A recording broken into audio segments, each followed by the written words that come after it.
Good morning, bonjour.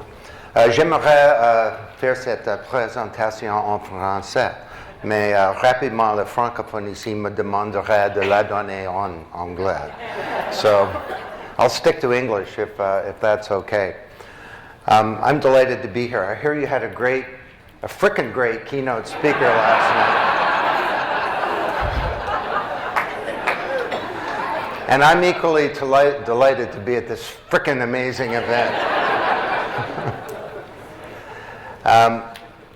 Actually, and I mean that because more than any other institution, the Y has been critical in my development. Whatever success I've had in life, if I had to pick one institution to attribute that to, it would be the YMCA. And last night at about midnight, I dragged out some photo albums. This is me and my family, the 4 boys, at Geneva Park. And I was one of the very first people to water ski at Geneva Park. It was a kind of a different time. I was living in Niagara Falls, and every summer I spent with the Y. I went to the St. Catharines Y camp, was called Wasaban, and since I was 5, every August my parents had a cottage at Geneva Park. And as an 11-year-old, I got uprooted from Niagara Falls and moved to Aurelia because my parents were teachers, and I was very unhappy about that. But my mom and dad said, well, we're going to make it easier for you. We're going to get you a boat. So this is a different time. As an 11-year-old, I had a super power boat. I used to drive around, and I used to teach people water skiing, just as Geneva Park was getting a water skiing program. And there are just so many kind of great memories of that period. You think about the Y, back then, mind, spirit, body, and a place about community and collaboration and doing the right thing and so on. But I think about the impact of YME, and it affected me in other areas. One of them is, I think I became an innovator. I had to learn how to innovate. Like back at Camp Wasaban, I eventually became a counselor in training and a counselor. And we wanted to innovate the most spectacular and amazing way of having the native chief light the fire in a magical kind of way. So we came up with all these. Every week we'd try something different. We'd have a long kind of string coming from a tree and a ring with a flame coming down the whole fire. And the chief would dance around one way, oh, kini osne, and this thing would come out. But the best one I came up with is I sat there with a blanket around me and a battery under the blanket. We had a wire going under the ground to some match heads. And so he'd dance around, okay, give us fire, and he'd go like this, and all of a sudden this huge fire would explode. All the kids were like, wow, that is so amazing. At Geneva Park, there was a lot of innovation that we kind of cooked up. I mean, at the boathouse, this is the beginning of water skiing. We had to think about stuff like safety and what would be our policies and standards around that.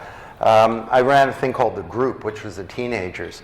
And I thought, why don't we have overnight canoe trips that involve both boys and girls? These were teenagers. They were always segregated before.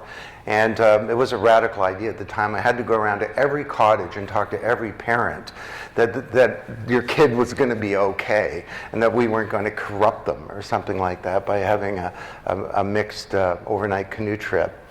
And we put on a full production of Hair in Copeland Hall.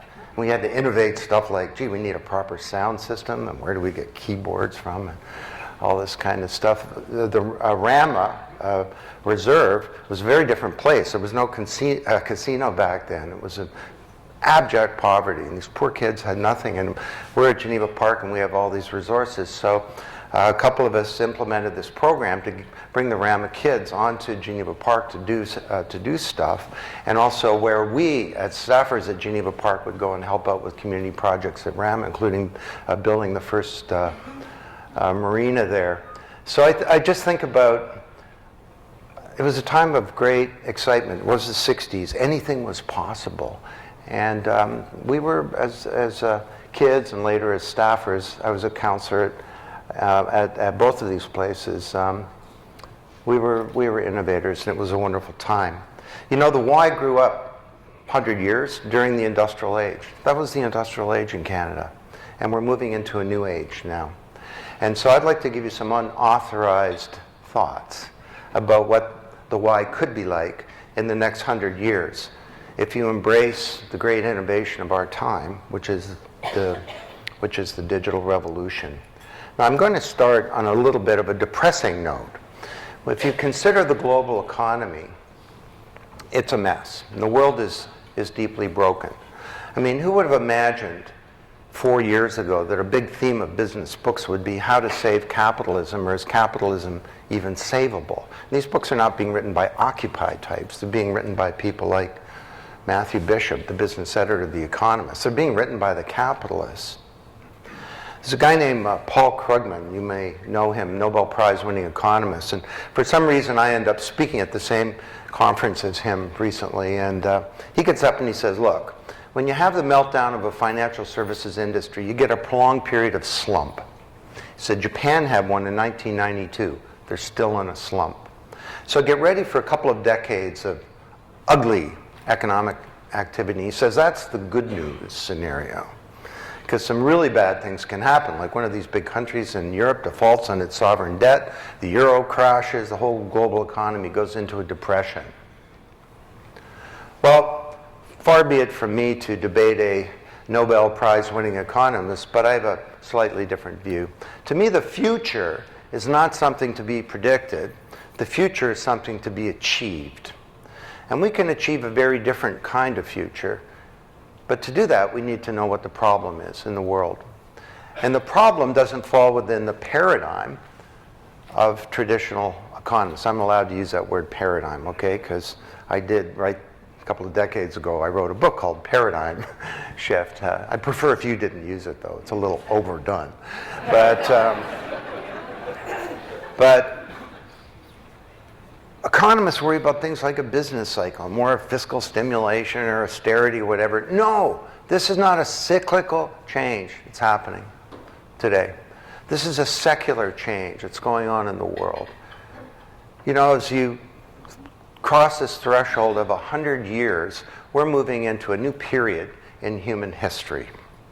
And many of the institutions that we've had for decades or longer, centuries, are now in various stages of being stalled or frozen or in atrophy or even failing, contrasted with these sparkling new initiatives to rebuild these institutions around a whole new modus operandi and around a new communications medium. Now, this is a different talk. These are actually 16 90-minute talks. And unless you're good for the next 36 hours, I think I'll just skip through this. But I mean, on the upper left there, the industrial age corporation typified by General Motors, America's greatest company, it went bankrupt. I just arrived yesterday from Korea, where this auto industry is this unbelievable thing. They're producing cars that are better quality at a third the price. The financial services industry, there's a thing called TEDx Wall Street. It was held a couple of months ago at the New York Stock Exchange, and I gave the opening talk to that. And I started off, Wall Street, we have a problem. And boy, do we ever. The core operating model of Wall Street almost brought down global capitalism, and it hasn't changed, really. Newspapers are going to go away. 70 newspapers have gone bankrupt in the United States in the last decade. The problem that newspapers solve is no longer a problem. So one youngster said to us, if the news is important, it will find me. Twitter is my newspaper, which is how I heard that you had a freaking great speaker last night. Now, for each of these failing institutions, we can see the contours of a new model, but this is not an easy transition. Take newspapers. I mean, the old media collapses, how do we inform ourselves as a society? How do we ensure quality and investigative journalism? How do we pay journalists? With this balkanization, how do we end up where we're not all following our own point of view, and we end up in these little self-reinforcing echo chambers where the purpose of information is not to inform us, but maybe is to give us comfort? On and on. Systems for global problem solving. This is my biggest project right now. I'm heading up a group at the World Economic Forum that's exploring new models of solving global problems, because our traditional institutions came out of the Second World War. It was a previous period in history, and they're no longer fit for function. Yet we have these new models of networks based on the internet that are making huge changes. Full of issues and problems. Do you see this video, Coney 2012? Who here has seen this video? Those of you who haven't, you should go. Did you notice like 2/3 of the hands went up? I saw this thing on a Monday night and 12,000 people had viewed it. By Friday it had been seen by 100 million people. It's a video where this little NGO called Invisible Children is trying to make Joseph Kony, the Ugandan warlord, well known, because nobody knows about him. And he's a bad guy. He has kidnapped reportedly 60,000 kids. The girls become sex slaves. The boys become soldiers. If they resist, he kills their families. So this video has made him popular. And just yesterday, the US Congress allocated $100 million to help hunt this guy down. On the other hand, this is a spectacular new model of solving a global problem based on a network. On the other hand, there are all kinds of issues. It's inspired, but is it legitimate? Who's it accountable to? Where does the money go?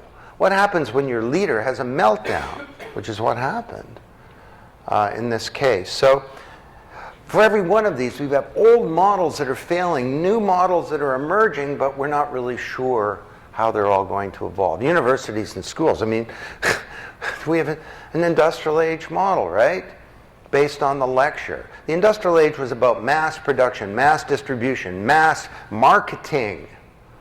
We'll come back to that for you. It was about mass education. Every one of these, something at the top pushes down content of some kind. Products, newspapers, lectures, television shows, and they're all one size fits all, and the recipients are all passive.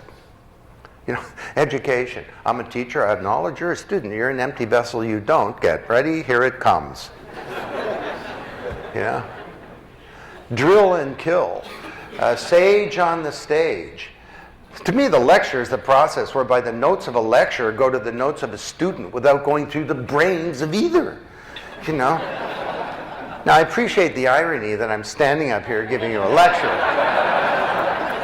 But actually, you're not going to learn much from this. I'm telling you about 16 institutions. I'm going to tell you about 3 themes for the transformation of the wine, about 7 new business models, and about the 8 new dimensions of technology. I don't think you're going to remember any of that. I'm just trying to convince you of a couple of ideas. So all of these institutions are going through a transformation. And it's understandable that the Y also would be going through a period of reinvention. I understand that you had a frickin' great vote last night that passed a bunch of important things. Now, just one more contextual point, and then we'll get down to it. If you want to understand what's happening today, I don't think you go back to 1991 or 1982 or even the Great Depression. You need to go back early. You need to go back 100 years or more.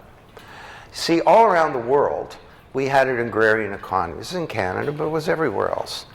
And the means of production and political system was called feudalism. Canada originally was a feudal colony of a feudal power, and or a bunch of colonies. And knowledge was concentrated in tiny oligopolies, the church and the state. People didn't know about things. There was no concept of progress. You were just kind of born, you lived your life, and you died. And along came this guy, Johannes Gutenberg, who had this great invention. And with the printing press, people began to acquire knowledge. And when they did, the institutions of feudal agrarian society started to appear to be stalled or frozen or in atrophy. or even failing. It didn't make sense for the Catholic Church to be responsible for medicine when people had knowledge. So you had the Protestant Reformation. Martin Luther called the printing press God's highest act of grace. You saw the creation of science and of parliamentary democracy and the university and the corporation, eventually the Industrial Revolution, and it was all good. But now once again, it came with a cost though. And now once again, the technology genie is out of the bottle. But this time it's very different. The printing press gave us access to the written word. The internet enables each of us to be a publisher.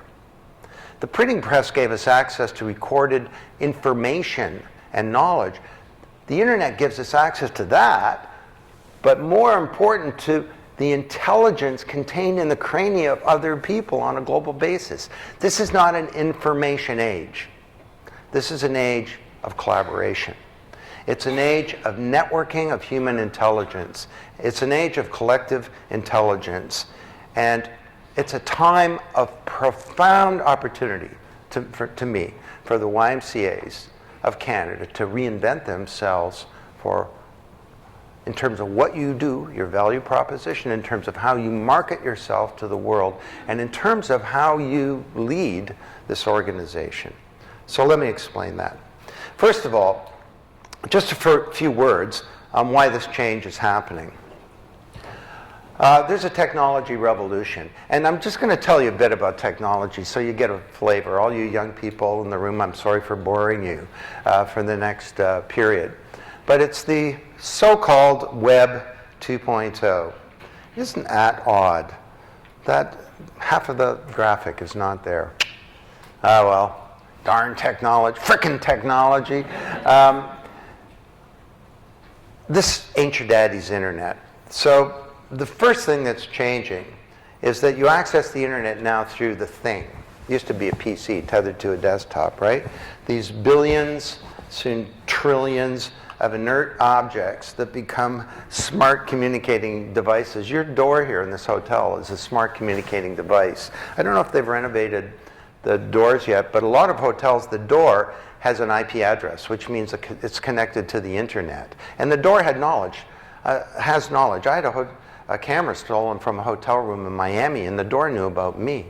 I have a friend in Toronto. Everything in his house that has electrical power has an IP address. And all these things talk to each other. I have no idea what his microwave says to his refrigerator. He was actually bragging that his fence talks to his sprinkler system. And I said, well, Ken, why would you care? And he says, well, Don, if a burglar comes over the fence, the sprinkler is my first line of defense. So don't think of the internet as something you access through a PC. Think about, a Y building as being full of ambient intelligence and reaching out into a community. That famous thing, some kid, this actually happened, my daughter was about 9, and the word typewriter came up. She said, Dad, what's a typewriter? And 10 years from now, it's going to be, Dad, what's a credit card? Because your mobile device becomes your payment platform. I was just in New York a month ago, and I was staying at this place called the Standard Hotel in the Meatpacking District. It's a really cool hotel, and they have this great bar up in the top, and I was meeting a couple of young women from a group called Digital Democracy. They use technology in the developing world to fight for human rights. And they said, we wanted to meet you because we read your book, Macrowikinomics, and we're building our whole organization on this book. And I said, that's just great, it's wonderful. And they each had a copy, and I felt bad because they're a little NGO, and I said, let me at least pay for your books. And they said, oh, gee, that'd be really nice. And so I realized I didn't have any cash, and I thought, no, how can I pay for the book? And one of them says, I have a Square. And I'm like, that's cool. What exactly would that be? I am a Square. She pulls out this little thing, that big, sticks it into a mobile device. I give her my credit card. She swipes it. She's a full cash register and point of sale terminal in her purse. She types in $100, is what I said. I sign it on the screen. I hear my BlackBerry go. I have a receipt on my BlackBerry. I'm thinking, I got to get one of these squares. So I go to the Apple store. You know how much this is to become a store? $9.95. So this is pervasive ambient computing. Now the second big theme is what we would call broadband mobility. Remember dial-up? And this is being brought to you by some pretty interesting players like Google. You know, you're lucky if you have half a megabit per second in this hotel. Google is implementing 100 megabit networks in some American cities. And the cities are all bidding to get this. It was Kansas City, I think, was one of the first to get it. But cities were saying, we'll change the name of our city to Google if you'll bring this in. Because, of course, a 100 megabit network, you'd have economic development, probably you'd have a university want to come there, and media companies, and manufacturing, and research, and so on. So the next big change is what we call geospatiality. So the old web, you surf the websites. The new web, you surf the world, physical reality. So this is, there are these things called Layer or Google Goggles, where what you do is you hold up your little mobile device, and there's it's like looking through a camera, only stuff is annotated. So you see the Westin Hotel and you say, give me the tourism layer. And it'll say, well, here it's got this many rooms, or give me the convention layer. And it's, well, the Westin is a good place for conventions. Or what's that over there? Oh, that's the Toronto Island. Oh, good. Tell me more about that. And it's pointing about stuff. I mean, this is the intersection of the physical and digital world. It's called Google Goggles, where you're just looking out and the world is being annotated right in front of you. Who here is on Foursquare? Anybody? Okay. So this is a way of people meeting up in the physical world, only they use the technology to do that. And I don't know if any of the local Ys are using this, but what a great way to get people to come to the Y. Because we want to have a Foursquare meeting. Where's it going to be? Starbucks? Well, we could meet at the Y. They've got a great coffee shop there and all this other stuff. Then when they come to the Y and they go to pay for something with a credit card, you can have that credit card loaded up with a discount or on a Y membership or something like that. It's just a way of using the internet to get people to interact physically and to interact within your context. You become a context provider for that. So enough on that. Okay, next one is true multimedia. So the old web was about data, text, voice, and image. The new web, it's about real multimedia. This is not a photograph. This is what's called a real-time animation. So there's a thing called the Berlinale keynote. The Berlin Film Festival has a keynote every year, and I did it a few years ago, and I talked about the film 2.0, that a movie has a beginning and an end and a plot and characters and so on. But now you can be in the movie, and this is being brought to you by the video game industry, but also by some smart Hollywood people like Steven Spielberg and George Lucas, but get ready for that. Now, if you're my age, you probably want to just sit back and veg and watch a movie, but your kids are going to want to be in the movie, and they'll be able to do that. This is, do you know what this is? This is, was a concert at the Coachella Festival. And what happened is they brought back a rapper who was murdered actually back in the 1960s. Or sorry, in the rapper in 1996. And they brought him back as a hologram on the stage. I've actually been introduced as a hologram, and I've not pulled it off yet, but I've had some discussions where I get to give a speech as a hologram, which is pretty cool. Because you know, for someone who gives 100 talks a year, I'd love to move my bits around the world rather than my atoms, because my atoms are getting tired of airplanes. But anyway, so this is true multimedia. Then we have the rise of something called web services. So this is the only time I'll get a little technical on you, but it's important. The old web was about the presentation of content. That's why people talked about websites. How many eyeballs are you getting? Is your website sticky? In a sense, we had the printing press, radio, television, and the first era of the web was all about pushing out standardized content. That's not what the internet's about now. The internet is becoming a big computer. Think of it that way. And every time you go on the computer, you program this computer. So you put a picture of your puppy onto, say, Flickr or something like that, as I did. And it said, name the picture, and I type in Bernese Mountain Dog, and I'm hooked up with 934 other Bernese Mountain Dog owners, and we're into a discussion group, and I'm finding out why my puppy eats sticks and has digestive problems and so on. So the internet is no longer about just the presentation of content. It's a platform for collaboration and for building communities. Don't think about content. Think about creating a context whereby people self-organize for good things to happen. And the final big change is integration. The old web was separate from real IT. I know you're thinking about having a standard brand and a standard sort of web platform where each of the local Ys can innovate on top of that, and that's great. But now you can increasingly move all of your IT onto this big global computer called the internet. Now, it's not easy to do that. I mean, because you have this little legacy, I know, in the Y. Some of the systems you have are old enough to vote and drink. And so how do you create the conditions whereby new investments contribute to a desired future? The way I've been describing it is, hey, God may have created the world in 6 days, but he didn't have an installed base. Now, I have to tell you, I said that, I confess. I've used that joke before, and it was in Toronto, and there was a big window behind the screens. It was in an office building, and unbeknownst to me, a thunderstorm was shaping up outside. And I dutifully delivered that line. God may have created the world in 6 days, but he didn't have an installed base. Just as I said that, I kid you not, a bolt of lightning cracked across the window. The whole room shook with the thunder, and everyone's like, "Whoa, what's that?" They all laughed. My only regret was we didn't capture it on video, because I could have put it up onto YouTube or something. Tapscott gets endorsement for big idea.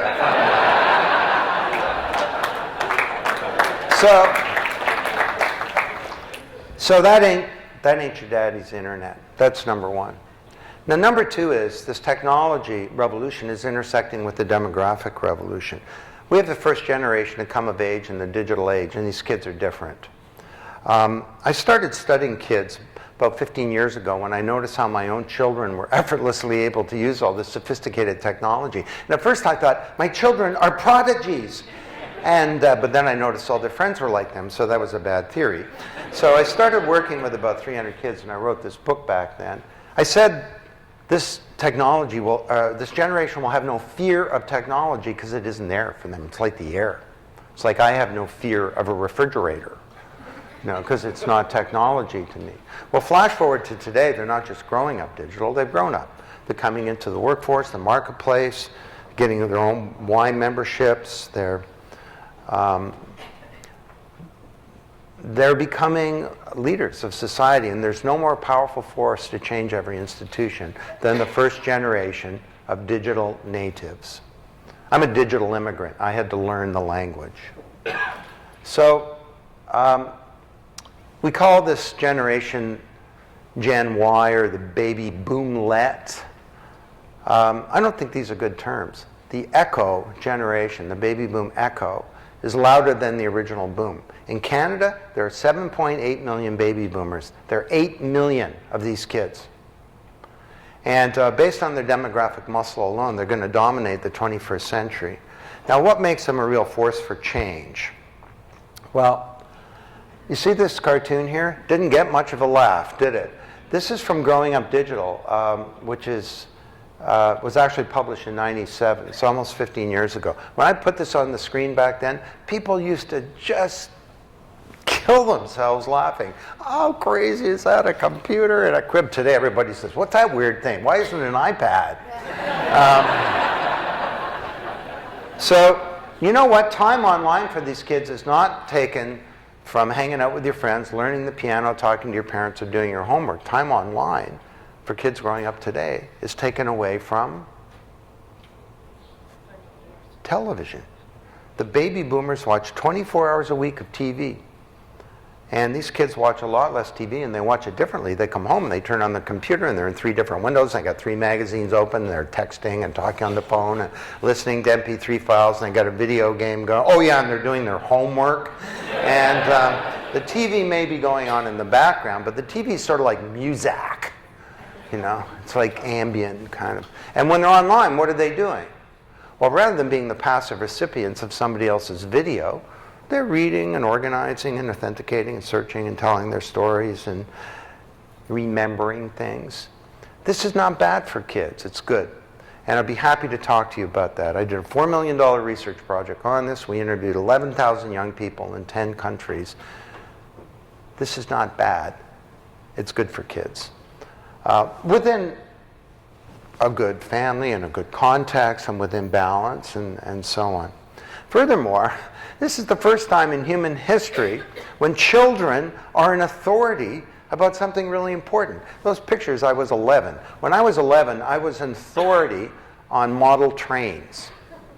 Today, the 11-year-old at the breakfast table is an authority on the digital revolution that's changing business, commerce, government, learning, the YMCA, every institution in society. Back in the 60s, we had a generation gap. There was a big difference between kids and parents over all kinds of things. Kids and parents today get along really well. You know, and all around the world we said, who do you admire most? Over 55% of kids today will say, teenagers, who do you admire most will be a parent. Kids and parents get along. Look at your iPod and your kid's iPod. There's overlap. My parents didn't even like the Beatles, you know, let alone the Doors. What we have today is what I called a generation lap, where kids are lapping their parents on the digital track. And if you have a teenager in your house, you know what I'm talking about. Who does the systems administration in your home? So this is humbling. And I'm making a big deal about this because, you know, if you want to take the Y into the 21st century, guess what generation is going to help you do that? It's the first time when we can count on young people to lead us.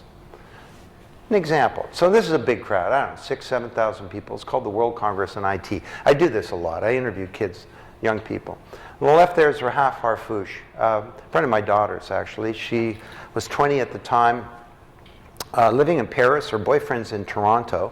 While they're apart, they turn on video Skype to keep their relationship going. They cook together across the Atlantic Ocean, stuff like that. So I said to her, Rahaf, your generation, do you use email? And she said, oh no, Mr. Tapscott, email is yesterday's technology. And I said, well, if you did use email, what would you use it for? She says, email is sort of like a formal technology, say for sending a thank you letter to one of your friend's parents. That would be a good use of email. I said to her, aren't you part of the dumbest generation? It's the title of a book, a guy I've debated a number of times. He says how the digital age stupefies young Americans and jeopardizes our future. Don't trust anyone under 30, he says. There's a lot of huge stereotype about these kids. They're the narcissistic generation me. They don't give a damn. They're violent, and they're into youth culture and drugs and everything. It's a great stereotype.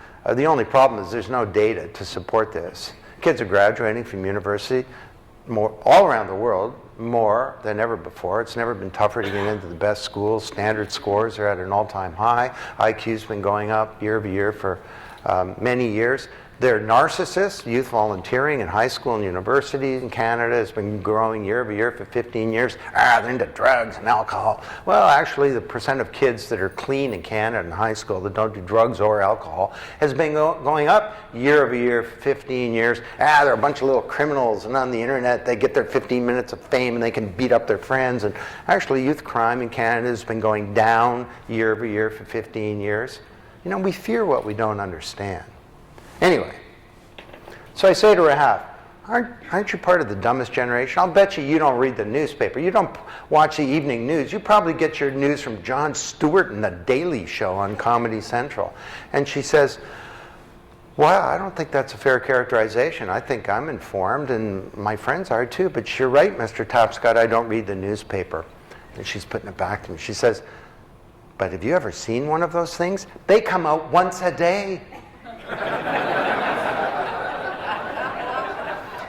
And they don't have hot links. They're not multimedia. And you get this weird black stuff on your fingers.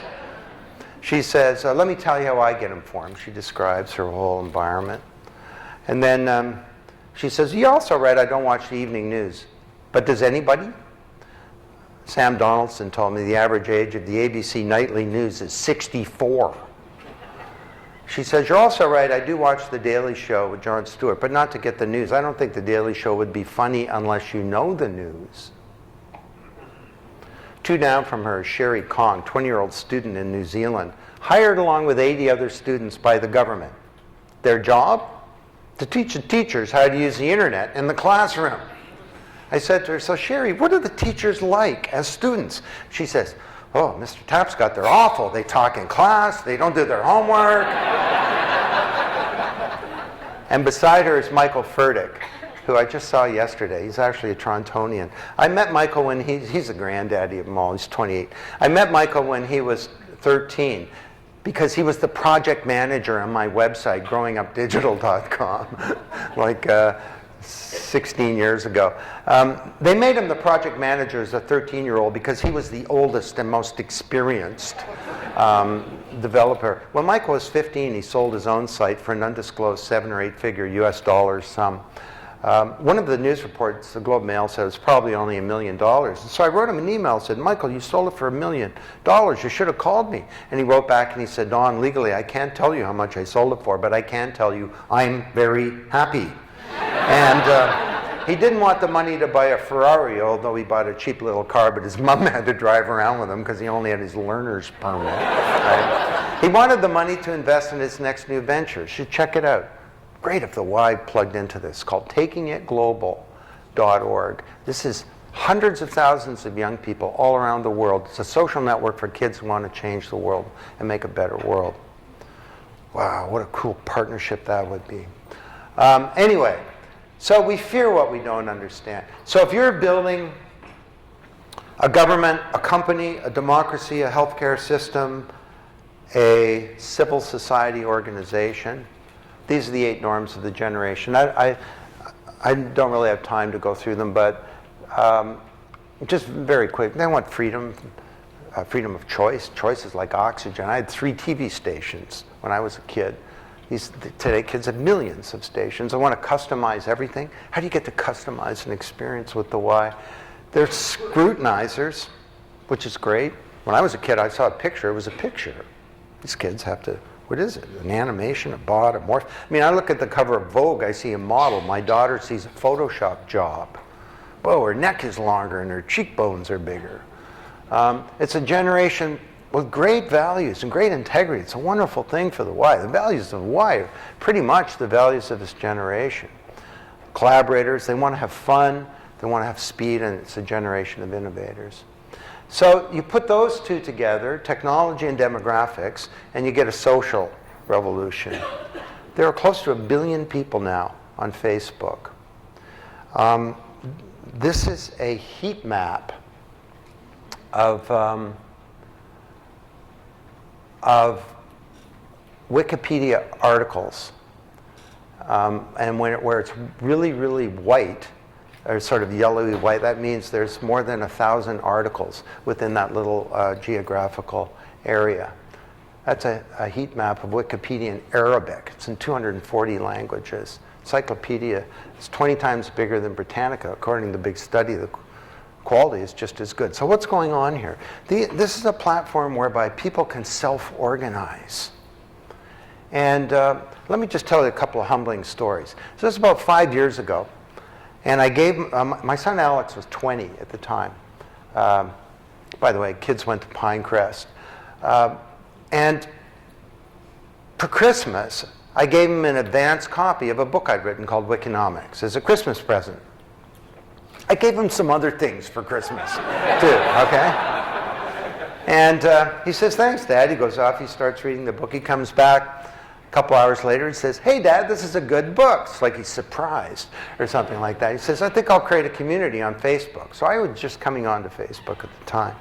And I said, can I watch?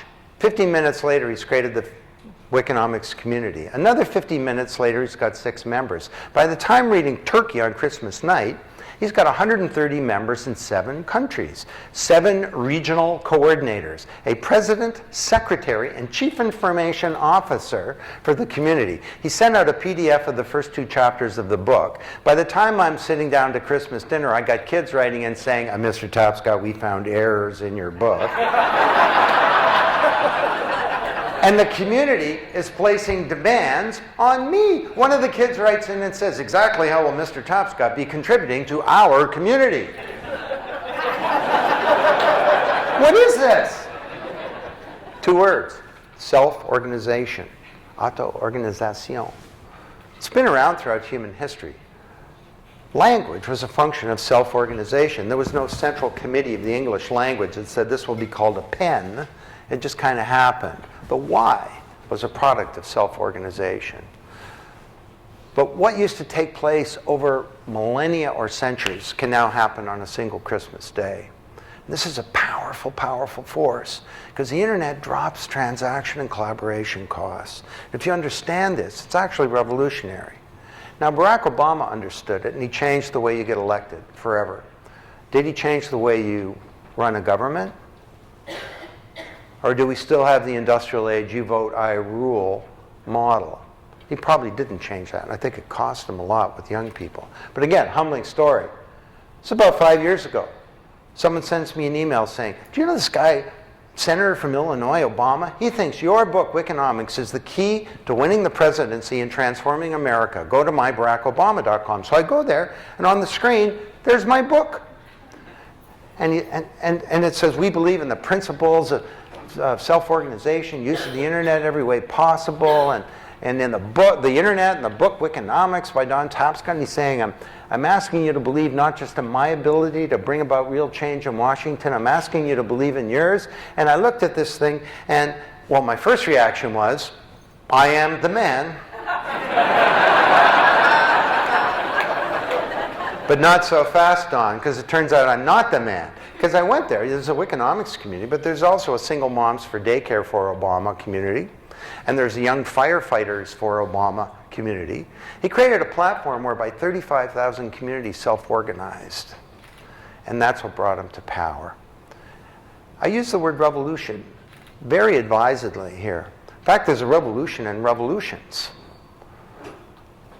It's underway. Used to be. Up until 2 years ago, throughout all of human history, every revolution had a leader. But now the internet drops the transaction and collaboration costs of dissent, rebellion, and even insurrection. And it started with Tunisia. The Tunisian Revolution was not created by social media. It was created by a new generation of young people who wanted hope and who didn't want to be treated as subjects. The revolution wasn't caused by social media, it was caused by oppression and injustice. But the media was so important and continues to be today. Do you know, in Tunisia, snipers were killing unarmed students in the street, snipers associated with the old regime. So the kids would take pictures, triangulate the location, and send the location to friendly military units who came in and took out the snipers. You think the internet's about hooking up online? It was actually a military tool for unarmed kids to defend themselves from murderers associated with the old regime. And, you know, this is rolled out and continues to roll out all around the world. We got Egyptian and Gaddafi found out the hard way in Yemen and Oman and Jordan and Algeria and Syria. It's the same thing. The media is key to this. In Syria, up until 2 months ago, if you were injured, you had a broken leg in a demonstration or something, you went into a hospital, you came out with a bullet in your head. So these kids, 2 of them, organized on Twitter an alternative emergency medical system so that if you got a broken leg, a car comes and picks you up, takes you to a makeshift clinic where real doctors give you medical aid rather than killing you. So this is a huge change that's underway around the world. And the final big change is a change to business and the way that we go about organizing a business. Because you know what? Talent can be outside the boundaries of a company.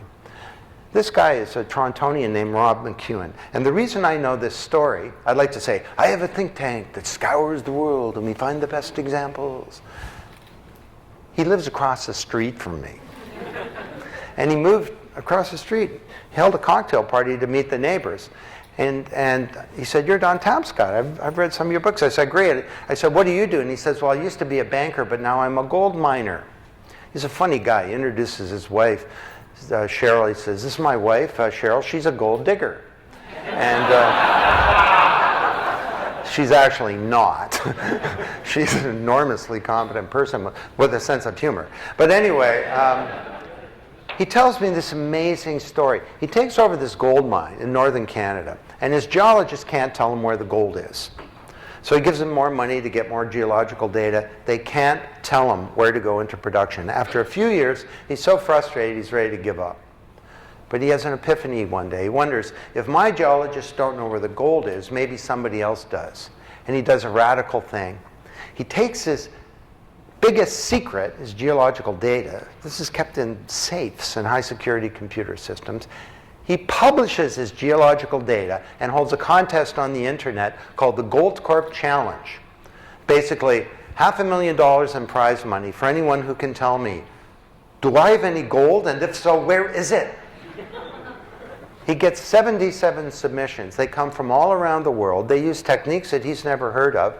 And for his $500,000 in prize money, Rob McEwen finds $3.4 billion worth of gold. The market value of his company goes from $90 million to $10 billion. And I can tell you, because he's my neighbor, he's a happy camper.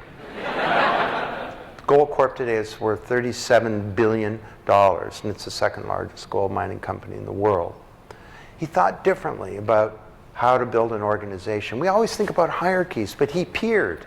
He should have fired his geology department, according to conventional wisdom. He wondered who are their peers. Some of the best submissions didn't come from geologists. They came from computer scientists and engineers. The winner was a computer graphics company that built a three-dimensional model of the mine where you could helicopter around underground and see the gold. So we can think very differently about how to orchestrate capability to do things. Our most precious asset goes out the elevator every night.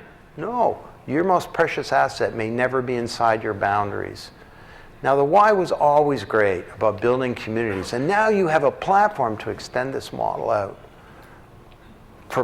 to radically and rapidly extend your influence and to engage people in all kinds of new ways. So these are the big drivers for change. And there's another one, of course. We have this global economic mess. It's creating a burning platform.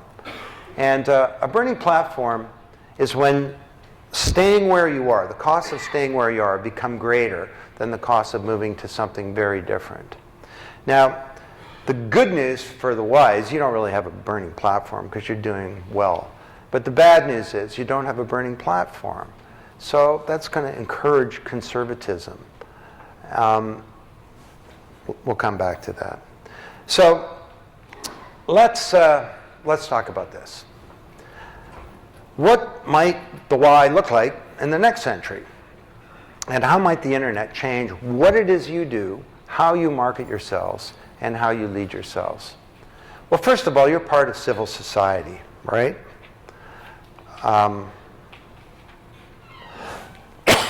Excuse me. There are 4 pillars of society. There's the state. There's the private sector. It's now a pillar of society. We didn't used to think of corporations that way. But, I mean, who's the most powerful organization in the world fighting for freedom in China? U.S. State Department? I'd say, oh, thank you so much. I'd say it's probably Google. Google's taking on the Chinese government. They may win as well. Then we have the civil society. This is taking it global, I mentioned. The why is part of that. And there's a new 4th pillar of society. You can be a pillar. Two kids in Boston were pillars of society during the Haitian earthquake.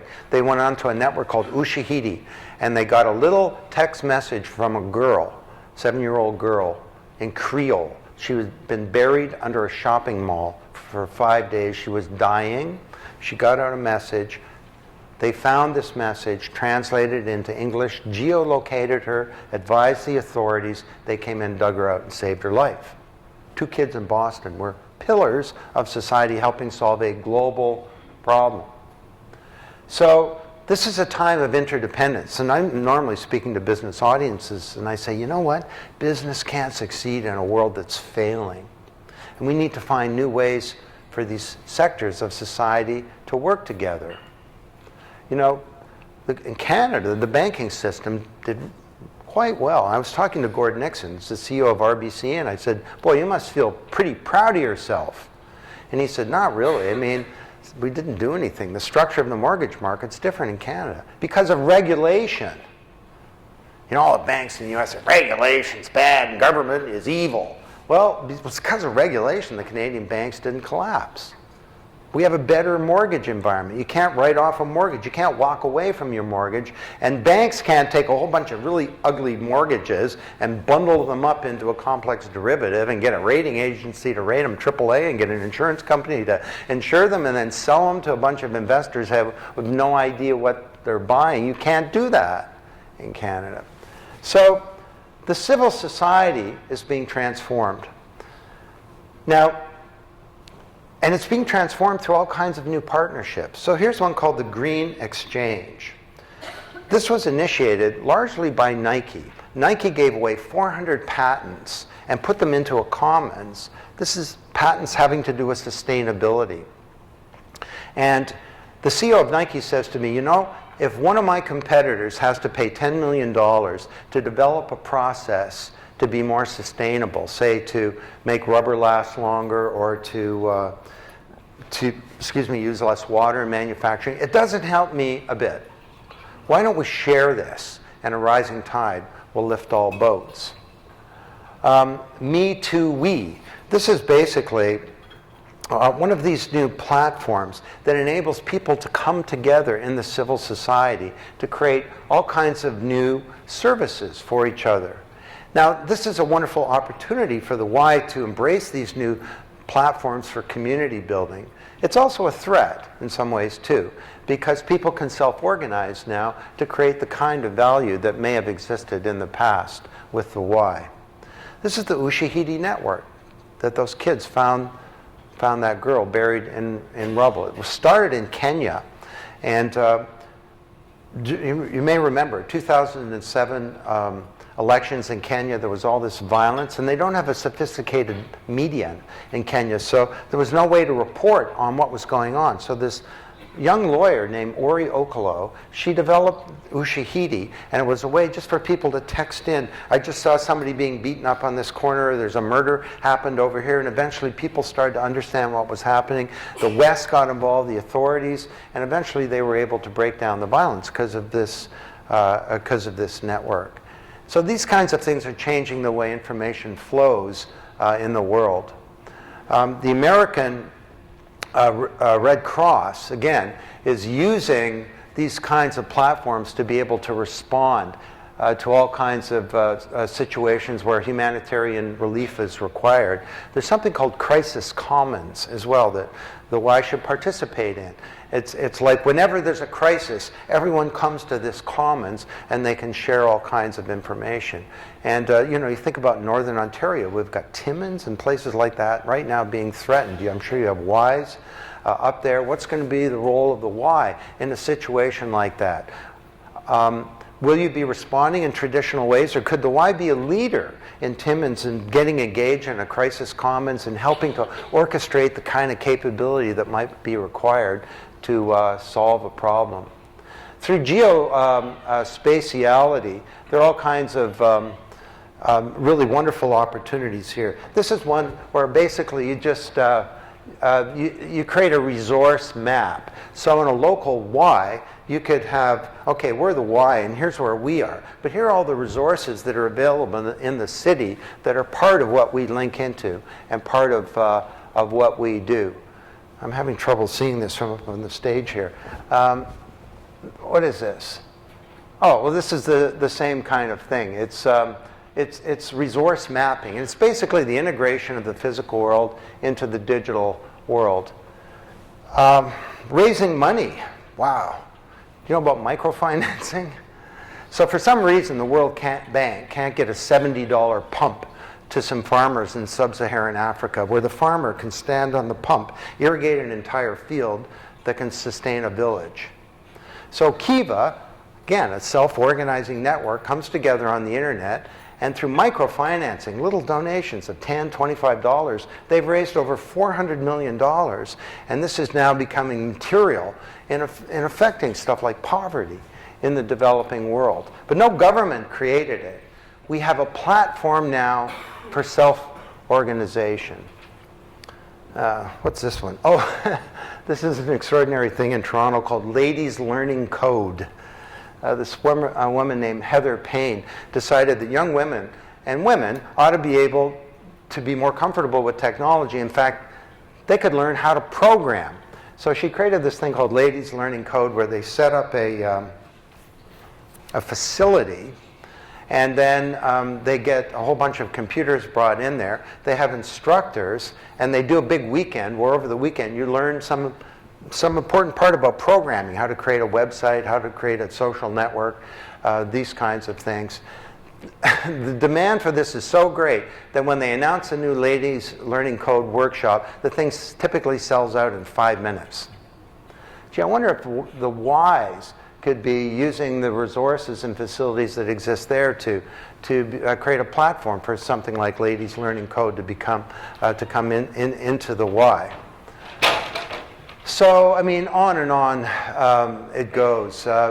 These are just more platforms for people to be able to self-organize. This is called Random Hacks of Kindness, where you get a bunch of programmers together and they have a camp, basically. Gee, maybe it could be using a Y facility.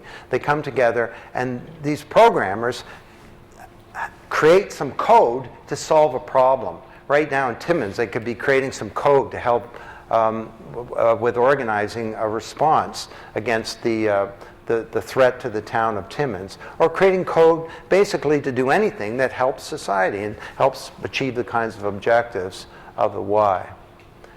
And the civil society is learning all kinds of ways. These are 12 different techniques. I don't have time to go through them all, but I mean, you know, in the Y, you could hold a 3-day conversation in all of Canada on the internet. Probably could involve tens of thousands of people. IBM held a 3-day conversation. It's called a digital brainstorm that involved 400,000 people. And the technology is there now to have a discussion like that. Every Y could be doing something called challenges. Challenges are basically glorified contests. Rob McEwen had his challenge, right? But you don't need a $500,000 prize. I've seen challenges where I was involved. You know Canada's next Prime Minister? That thing that was done on CBC. They got me involved in Canada's next great idea. And we held challenges, and the prizes were a copy of one of my books. Not exactly, you know, you're not going to get rich with that. Well, maybe you will. But, and we got all kinds of things. So I would say, give me a 2-minute video that's the best video on how we could transform the education system in this country. All these kids would send in these amazing videos. The prize was a book. And we now have a platform to be able to do things like this. We're in a community. Give us the best idea. Or we're trying to engage the community. We're trying to reach out with the Y. Give us some best ideas. Who could we be hooking up with? Do this in partnership with others. In your community is a group called Meetup that just holds meetups around everything from film to sports to whatever. There are hundreds of thousands of people who participate in these meetups. So these are new techniques whereby you can engage people. And it's a shift from the industrial model, right? Rather than promotion,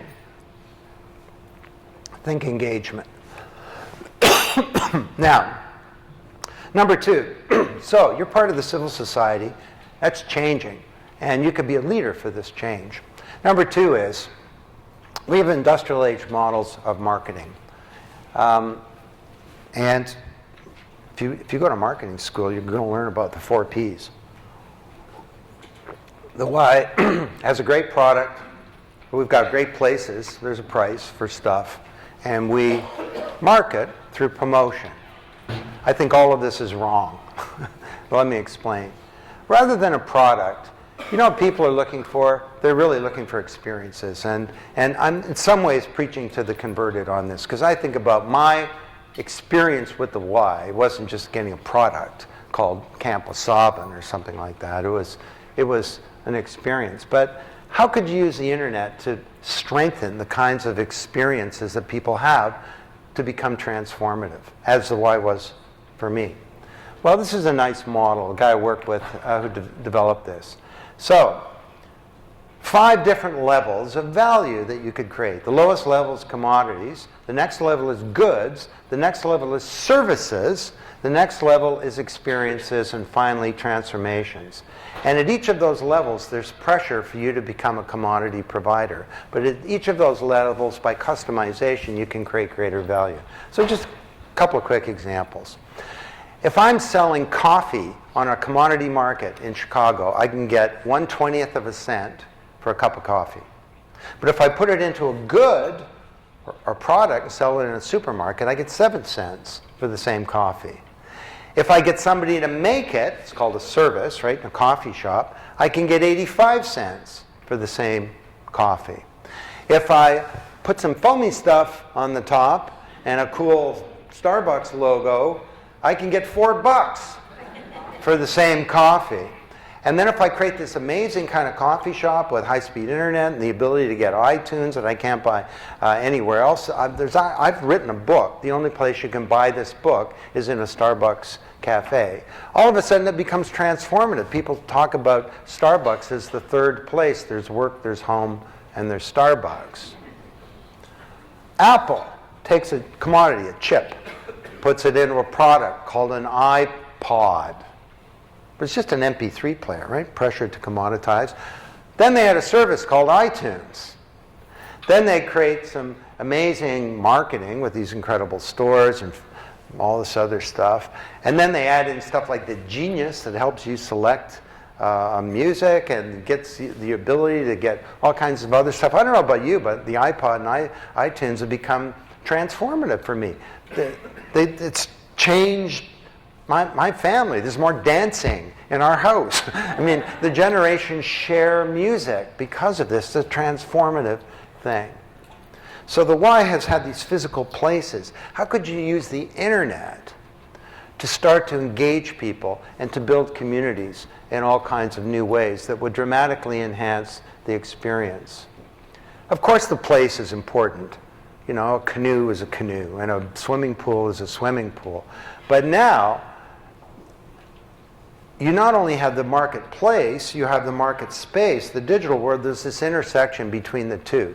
So getting people to come to a Y through Foursquare, being able to look at the Y and have it being annotated in the digital world. It's this intersection between physical and digital that's so important. In the old days, the industrial age, the price for anything was established by the seller. Well, now we have all these new price discovery mechanisms because people have knowledge. So it started with auctions on eBay, then collective purchasing like Groupon. Where's all this going? Well, here's a cool one you could hook up with. It's called Give-Get. And the way it works is, I can buy a Coach bag for $400, and Coach doesn't like to discount. I can buy 4 tickets to the Lion King for $400, and they don't like to discount either. Lots of Coach bags aren't sold, and the Lion King is 30% empty seats. So Give-Get buys wholesale from the Lion King for $200 and wholesale from Coach for $200, so that when you buy a Coach bag, you pay full price, $400, but you get a choice of a whole bunch of other things you get for free, like 4 tickets to the Lion King. Now, the way it could become relevant to you is you buy a Coach bag for $400 and you get to give a $200 charitable donation to the YMCA. The internet drops transaction costs, enabling these radical new ways of creating value, including funding a not-for-profit. And the final one is promotion. Well, no, don't promote the why. Sure, have a brand, but we'll talk about this in a sec. Engage people. The final chapter of Wikinomics was written by 1,500 people. And was actually a separate book that we gave away for free on the internet. Something like Linux. You know, if you can create an encyclopedia with 1 million people they'd never met, quality's as good as Britannica, what else could you create? Well, Linux is an operating system owned by nobody, and it's now the dominant operating system in the world. It dominates large and medium computers and mobile devices. Linux is developed by a bunch of volunteers. Linux recently announced a new customer, China. Imagine that. You're the salesperson on the China account, right? Hey, boss, got a big new deal. China. Lot of users. Think this could be a big one. So Linux was a huge threat to all the computer companies. Actually, Microsoft originally said it was communist. And so did IBM. And then they started thinking about it, and IBM said, no, you know what, we're going to embrace Linux. They gave away $400 million of software to the Linux community. And in doing so, they saved themselves $1 billion a year developing their own proprietary operating system. They embraced the commons. They created a platform upon which they built a multi-billion-dollar hardware and services business. So it's about engaging these pools of labor that exist outside. Could you turn your customers into producers? In some ways, that's what the Y did with me. I was a consumer, and I became a producer of value at the Y. How could you use the internet to do that? Here's a clothing company where all of its customers design its products. Last time I checked, they had like 11 employees and $70 million in revenue. You turn your consumers into producers, or what I call prosumers. Now, there's all kinds of these. I mean, I could just go on and on. I'll give you one example. You can get your customers to develop your own advertising. This is what Doritos did. You ever see this? Doritos crashed the Super Bowl contest. They had a contest saying, develop an ad for the Super Bowl, and we're going to run the best ads on the Super Bowl. And these nobodies ended up with their ads running on the Super Bowl. I'll just show you a couple of examples here. Paper or plastic? Paper's fine. I like these. Oh, nacho cheese. Old school. Fiery habanero? Yeah, those are hot. Oh, salsa verde. Oh, blazing buffalo and ranch. Giddy up. Gonna need a cleanup on register 6. So that ad actually ran on the Super Bowl. Now, there were some more edgy ads that never got on. But the next one was kind of edgy, and it actually ran on the Super Bowl.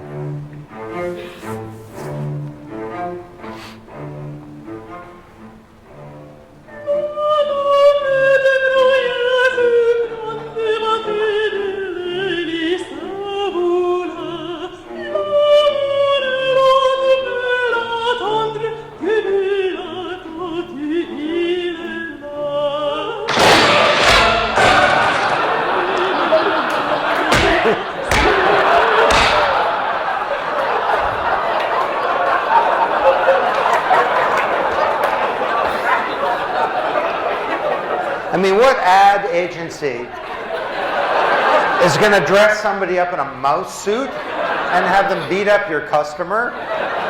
But apparently for the Super Bowl, the Doritos demographic, it works pretty well. So don't promote the why, engage people. Don't have customer centricity, have customer co-creation and co-innovation. Think about the opportunities to get beyond the plan and push to an engage and collaborate model. And the final thing is the brand. What does all this mean for the brand? Well, in the past, the brand was an image. It was a great logo. It was a word in the mind. Mind, body, spirit. It was, you say, things go better with Coke enough times, the Coke brand becomes established. Well, things don't go better with Coke if Coke is being accused of having pesticides in the product, as it did in India, where thousands of kids came into the streets smashing cases of Coke and they lost their entire market. Now, in fairness to Coke, there are pesticides in the water supply in India. Not good enough. Things don't go better with Coke if Coke is being accused of being complicit in the murder of labor organizers in Latin America. Now, in fairness to Coke, it's their bottling plants that they don't control. Not good enough. You have to have integrity. Things don't go better with Coke if Coke is being accused of having a viral marketing campaign around Coke Zero. Join the Coke Zero movement, only they didn't mention that they were behind the Coke Zero movement. So, of course, kids find out. They say, well, this is a big scam, the Coke Zero movement. You Google Coke Zero movement. Last time I did that, I got a paraphernalia store that said, I joined the Coke Zero movement, and all I got was this lousy brain tumor. Now, Coke Zero is a great product. I actually like it a lot, but they got hurt by being unauthentic. So, you know what? The brand becomes a more complicated construct, and it has an architecture. And the foundation of the brand is integrity. This is such a wonderful thing for the why, because that's what the why is about. Integrity is about honesty. It's about being considerate of the interest of others, caring about communities, about young people, about diverse populations. It's about being accountable, abiding by your commitments. And it's also about transparency. I mean, let's face it, every institution is going to be naked, because people can find out what's going on now. At their fingertips, they have the most powerful tool for scrutinizing, informing others, and even organizing collective responses. So if you're going to be naked as an organization, there are some corollaries that flow from that. I mean, one of them is that fitness is no longer optional. Or if you're going to be naked, you better be buff. You know, meaning you need to have good value, but you also need to have values that are part of your bones. This is one of the biggest assets when I think of the why, in terms of being able to build a brand. But a brand is not just an image. Increasingly, it becomes a relationship. You know, people think about the why. They don't, sure, logo and all that is really important, but that's not what they think about. They think about the experiences that they've had with the why. And they're either enormously positive like me, or maybe not. So this is just such an exciting time, because I know you're thinking a lot about branding. You know, do you have a national brand, or do you want to build up the local brand? Well, you can have your cake and eat it too. You can have a strong national brand and even a web platform, but if you do it right, you do it in a way where the local whys can all self-organize on that platform, and within the context of that consistent brand can create all kinds of wonderful custom value in your local community. You can use that as a platform for building communities and engaging people in all kinds of new ways. What a time of great opportunity. So rather than the 4 Ps, we have the C, A, D, E, and Bs of marketing, which, if you organize, is the A, B, C, D, and Es of marketing. So, one final thought. Whoops, we're slightly out of order here. Now we're back. When you have a new paradigm, that's what I'm describing. I think the next century will be a new environment. You typically get a crisis of leadership. See, because new paradigms cause conflict and confusion, dislocation. They're often received with coolness or worse. Mockery, hostility. Vested interests fight against change, and leaders of old paradigms have great difficulty embracing the new. You know, I just love the YMCA, and it's a wonderful organization, and it was a leader of the paradigm that was right for me. How are you going to find the leadership to reinvent yourself for a whole new environment? Well, the good news is leadership can come from anywhere. I mean, I've studied hundreds of organizations. Sure, the chairman, CEO, the international organization, the local wine management community. We documented a story of a secretary who was the key person in the transformation of a division of one of the biggest banks in the world, a good transformation. And she had what it took to be a leader. She willed it. You see, the old model is a great visionary, Winston Churchill, Lee Iacocca, sells a vision down. No. The person at the top can't learn for an organization as a whole anymore. Things are becoming too complicated, which is why leadership can come from anywhere and it needs to come from everywhere. And if I were you, personally, thinking about my role as a leader, I'd think personal use is a precondition for any comprehension about this digital revolution. If you're not on Facebook, go check it out. Get your teenager to get you on. Check out Twitter. Try out Foursquare and just have a meeting and see what happens. There are all these really interesting new technologies. Show some curiosity, and when you use them, you get a better handle on what they're all about. Secondly, implement a reverse mentoring program. You know Michael Furtick there, that 13-year-old who he's been one of my mentors for well over 15 years. I just saw him yesterday. He was in the audience. I was giving a speech. And we got into a big interaction. I changed the whole speech. And at the end, everyone was totally blown away by Michael. I'm not sure what they thought about me. But two-way mentoring. Now, it turns out that I've had some things to say to Michael as well, but we can learn from children. And the other thing is I would move young people into the center of this whole digital revolution in your local community and nationally. Give them a license to self-organize. Unleash this power of a new generation and the different way that they think. And naturally, rather than broadcasting, they're going to want to find ways to engage people. They're going to instinctively embrace a new paradigm more easily than people like me. And personally, over the years, I'm not threatened by that. I love it. I've learned so much from kids, and I tell the world that.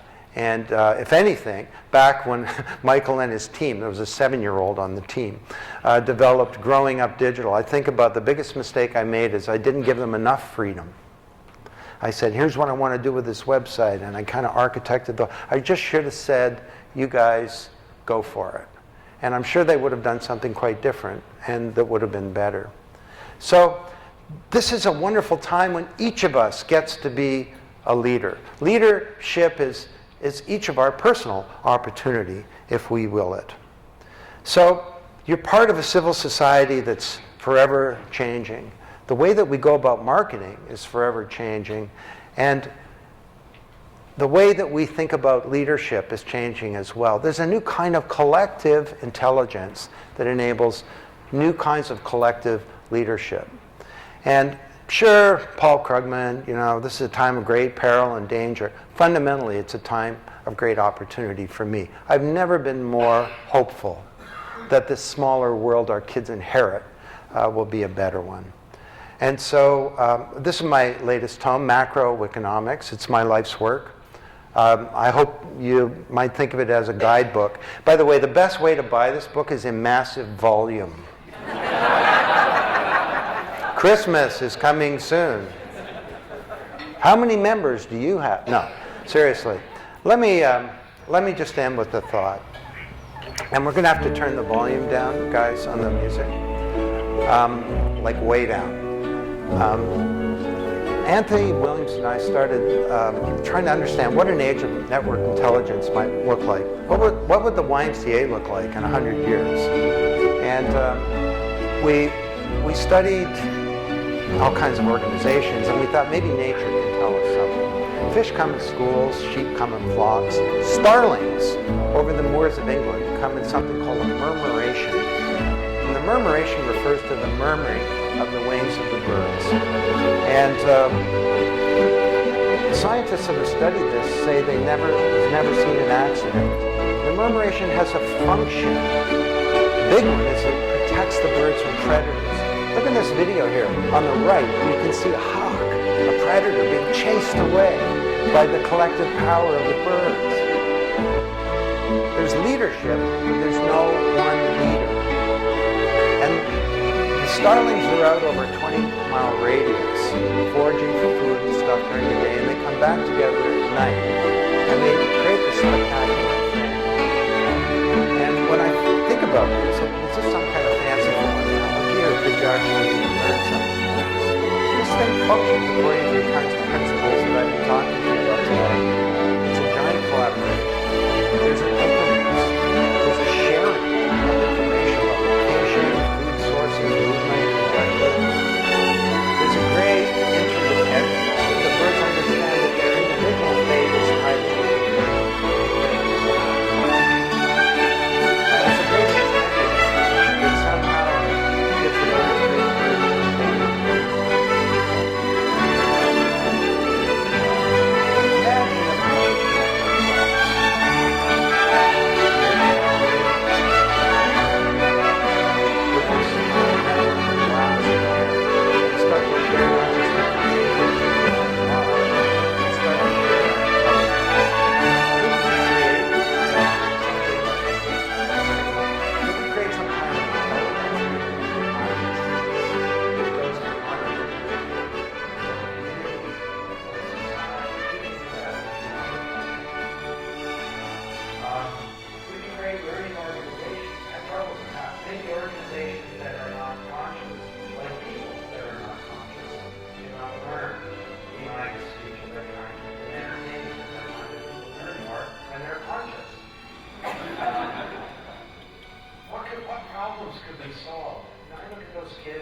great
courage to take it. To many lives, including mine. But it's now possible to go forward. And it was a Frenchman, Victor Hugo, says there's nothing so powerful as an idea whose time has come. The time has come for a new communications medium, for a new generation to have their birthright and to take a leadership role. And hopefully the time has come for each of you to kind of find that leader within you to change this organization. And in doing so, to change Canada and the world. One thing for sure is the next period will not be boring, so thank you.